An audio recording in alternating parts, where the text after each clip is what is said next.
Γεια σας σε όλους. Εχθές έκανα ένα βιντεάκι στα πορτογαλικά σχετικά με τις ημέρες της εβδομάδας. Προχθές, δηλαδή την Παρασκευή, άρχισε η Άνοιξη και γι' αυτό το λόγο νόμιζα ότι θα μπορούσε να είναι πάρα πολύ ενδιαφέρον να κάνω ένα βιντεάκι σχετικά με αυτό το θέμα.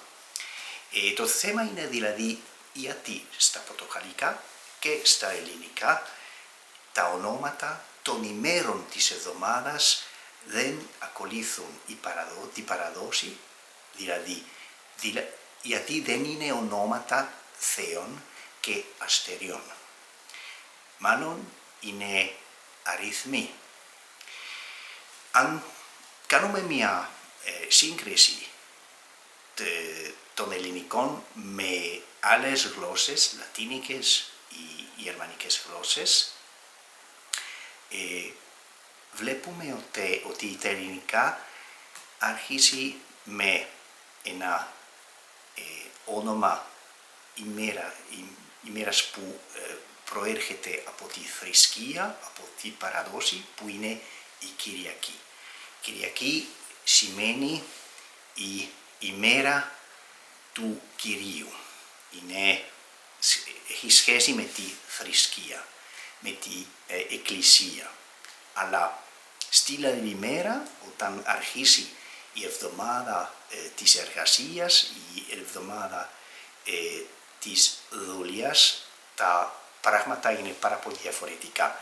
Δηλαδή, η Δευτέρα είναι η δεύτερη ημέρα της εβδομάδας. Δεύτερη. Τρίτη είναι η τρίτη ημέρα, είναι ήδη Tuesday, στα αγγλικά, είναι τη τρίτη. Τη τετάρτη ημέρα της εβδομάδας είναι Wednesday και η πέμπτη ημέρα της εβδομάδας από τη Κυριακή είναι Thursday, είναι πέμπτη στα ελληνικά. Και από εδώ και πιο πέρα θα κόψουμε με την παραδόση των αριθμών και θα χρησιμοποιήσουμε ονόματα των ημέρων από την θρησκεία. Δηλαδή η Παρασκευή είναι Friday. Παρασκευή, που είναι επίσης ένα όνομα γυναίκων στα ελληνικά, είναι η ημέρα της ετοιμασίας για την επόμενη μέρα, που είναι το Σάββατο. Το Σάββατο, αυτό προέρχεται και από την παραδόση, είναι το Σάββατ στην θρησκεία. Και μετά από το Σάββατο έρχεται η Κυριακή. Το Σάββατο Κυριακό είναι the weekend. Είναι οι δύο μέρες που έρχομαι στο τέλος της εβδομάδας για ξεκούραση. Και το Σάββατο είναι κυριολεκτικά και η ημέρα της ανάπαυση, της ξεκούρασης. Στην αντίθεση με τα πορτογαλικά, δεν υπάρχει στα ελληνικά ένα άνδρας που αποφάσισε ότι τα ονόματα των ημέρων της εβδομάδας έπρεπε να είναι έτσι.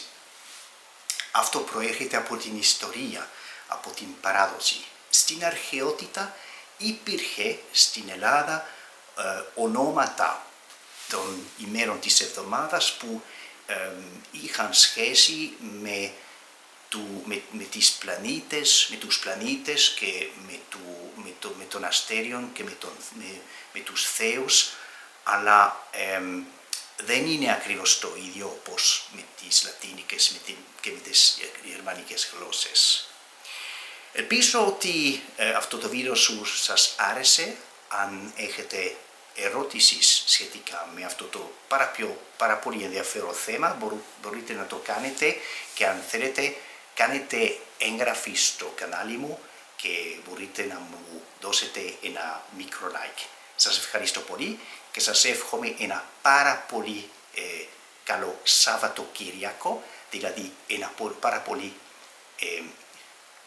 καλό Σάββατο και μια όμορφη και ελπίζουμε με λίγο ήλιο Κυριακή.